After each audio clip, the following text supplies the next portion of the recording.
दुखीको घाउमा मलम बनेर।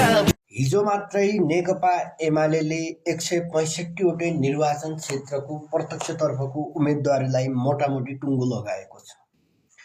यी अनुहारहरूलाई हेर्दै गर्दाखेरि 74 को निर्वाचन र 79 को निर्वाचनमा जितेर आएका अनुहारहरूलाई पाखा लगाइएको छ।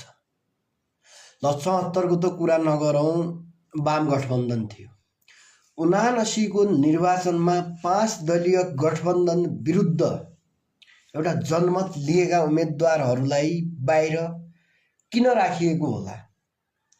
के एउटा सानो घेराभित्र बसेर जुन निर्णय गरियो त्यो निर्णय के को आधारमा होला? तल जिल्ला तहबाट त्यस्तै रिपोर्टिङ दिएको हो कि? नेतृत्वप्रति जसले नेतृत्वप्रति प्रश्न उठाएको थियो, नेतृत्वलाई यसरी अगाडि जानुपर्छ है, यो नेतृत्व ट्रेकभन्दा बाहिर जाँदैछ, जनताको आस्था दिन प्रतिदिन घट्दैछ सङ्गठनप्रति भन्नेहरूलाई पाखा लगाइएको हो कि स्कुल विभागले नयाँ त्योभन्दा सक्षम उम्मेदवारहरू उत्पादन गरेको हो? यो कुरा जनतामा नै छोड्दिउँ। तर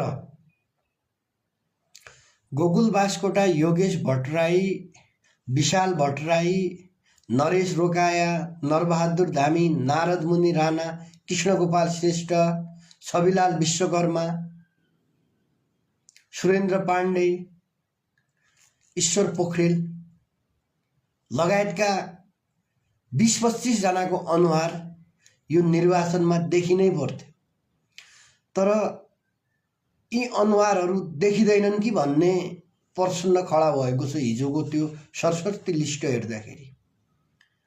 म के सुझाव दिन चाहन्छु भनेपछि, चुनावमा प्रतिस्पर्धा गर्नु छ, पार्टीलाई अगाडि लग्नु छ र सङ्गठनलाई जोगाउनु छ भनेपछि यहाँ नछुट्नुपर्ने अनुहारहरूलाई समावेश गरेर अगाडि गएको राम्रो। जनताप्रति खस्किदो साग जुन छ सङ्गठनको, योलाई आफ्नै तहबाट झनै खस्काउने प्रयास भएको महसुस भएको छ। नेतृत्वले कुन विवेक प्रयोग गरेर टिकट वितरण गरेको हो, ती जित्ने आधारहरू के तय गरेको हो, त्यो कुरा नेतृत्व तहलाई नै थाहा होला। तर उम्मेदवारहरूको नामावली हेर्दाखेरि सच्चिएर अगाडि बढाएन भनेपछि